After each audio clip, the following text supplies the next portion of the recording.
নামাজ। এইগুলো আমরা চিন্তা করে চলি না। তাই আমরা যাতে মৃত্যুর আগে মৃত্যুর সামানাগুলো তৈরি করি। 60 বয়স কত বছর বাঁচবো আমরা? সর্বোচ্চ 100 বছর বাঁচলাম, এরপর কি হবে? এই অন্ধকার কবরে চলে যেতে হবে। একটা বরফ কি একটা বরফ, আমাদের জীবনটা হচ্ছে একটা বরফের মতন। আজকে আমি এই বরফটা একটা ভালো কাজে ব্যবহার করলাম, তাও শেষ হয়ে যাবে। একটা খারাপ কাজে ব্যবহার করলাম, তাও কি হবে হানিফ? শেষ হয়ে শেষ যাবে। হয়ে যাবে। কালকে হানিফ একটা কথা বলতেছি যে আমরা কার হুকুম মানি? আমরা মালিকের কথাই কি হইতাছি? আমরা মালিকের কথাই কাজ করতেছি।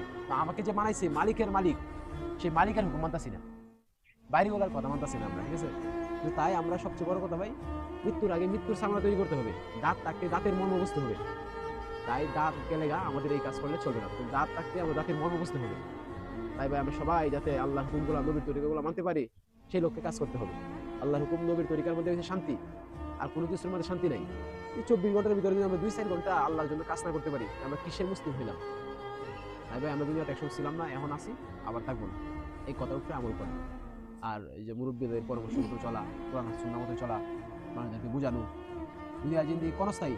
ওই যে মুরব্বী দেহ, একসময় তাগড়া যুবক আছেন, একসময় তাগড়া যুবক আছেন, আজকে চুল দাড়ি পাইকে গেছে। আমরা ওই যে দাড়ি আছে, একসময় আমাদের দাড়ি কি পাকতো না?